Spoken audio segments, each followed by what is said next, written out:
Rolling. नमस्कार, मैं हूं आपके साथ बलराम धमान। मैं इस वक्त मौजूद हूं नागदा। नागदा भारतीय जीवन बीमा जो देश की सबसे बड़ी बीमा कंपनी है, आज उसी के एजेंट नाखुश दिखाई दे रहे हैं। क्या है उनकी मांगे, हम उनसे जानते हैं और समझने का प्रयास करते हैं। क्या नाम है आपका? ब्रजमोहन गुप्ता। आप धरना दे रहे हैं, क्या वजह है? जी, हमारे साथ अभी भारतीय जीवन बीमा निगम ने, चूँकि IRDA का गाइडलाइंस था कि कुछ उसमें चेंजेस करने थे प्लान को लेकर। ठीक है, प्लान चेंज हुआ, हमें कोई दिक्कत नहीं, लेकिन प्लान चेंज करने के साथ में कुछ ऐसे इसमें रूल्स बना दिए गए जो अभिकर्ता हित में नहीं है और न पॉलिसी के हित में है। जैसा कि पॉलिसी धारकों के पहले जो पॉलिसियाँ थी, उन पॉलिसियों में सपोज दैट किसी चीज़ की प्रीमियम 50,000 है, अभी अगर वो पॉलिसी परचेस करता है तो उसको 55 से 60,000 रुपये देना पड़ता है। मतलब 9 से 10% आपने पॉलिसी धारक पे एक्स्ट्रा बोझ दिया। यानी कि मान लिया जाए कि बीमा धन में बढ़ोतरी हो गई है, बीमा धन की बढ़ोतरी कर दी, क्योंकि देखिए ये वित्तीय संस्थान है, भारतीय जीवन बीमा भारत सरकार का उपक्रम है और इसका एक ही उद्देश्य है कि जन जन तक पहुँचना,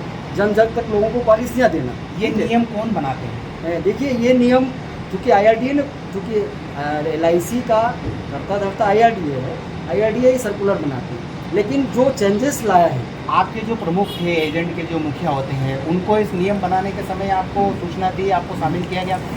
हाँ, यही मैं बताना चाह रहा हूँ सर कि चूँकि हम अभी इसके पहले जब भी कुछ ऐसा परिवर्तन आता था तो हमारा जो राष्ट्रीय कार्यकारिणी है, राष्ट्रीय अध्यक्ष हैं, उनको बराबर इस चीज़ में शरीक करके ही नियमों को बनाया जाता था ताकि तालमेल बैठा रहे। इस बार पहली बार ऐसा हुआ कि हमारे अध्यक्ष जी को ही नहीं बुलाया गया और डायरेक्ट नियम बना करके अभिकर्ता और पॉलिसी होल्डर को थोप दिया गया। तो कितने नियम में बदलाव किया है, मोटा मोटा आंकड़ा? इसमें लगभग 5 से 6 नियम ऐसे बनाए गए हैं जो पॉलिसी धारक के हित में भी नहीं है और अभिकर्ता के हित में नहीं है, और हम तो समझते हैं कि संस्था के भी हित में नहीं, क्योंकि अभी अगर अभिकर्ता ही कार्य नहीं कर पाएंगे और पॉलिसी धारक अगर पॉलिसी देने से मना कर देंगे तो आप समझ सकते हैं हमारी संस्था का भी क्या होगा।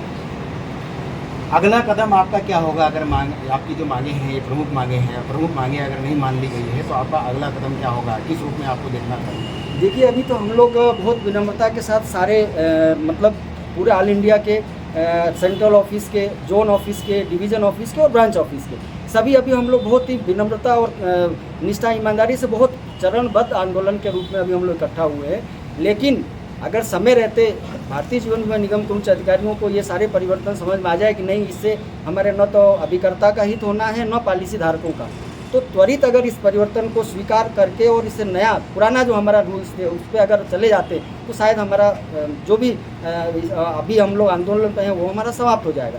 लेकिन अगर हमारी मांगों को नहीं मानी जाती है तो हम सेंट्रल ऑफिस तक इस लड़ाई को लड़ेंगे। आखिरी सवाल, आपने बताया कि हमारे एजेंट पूरे देश में 15 लाख के आसपास हैं, वो सभी 15 लाख एजेंट आपके इस धरना आंदोलन में साथ हैं?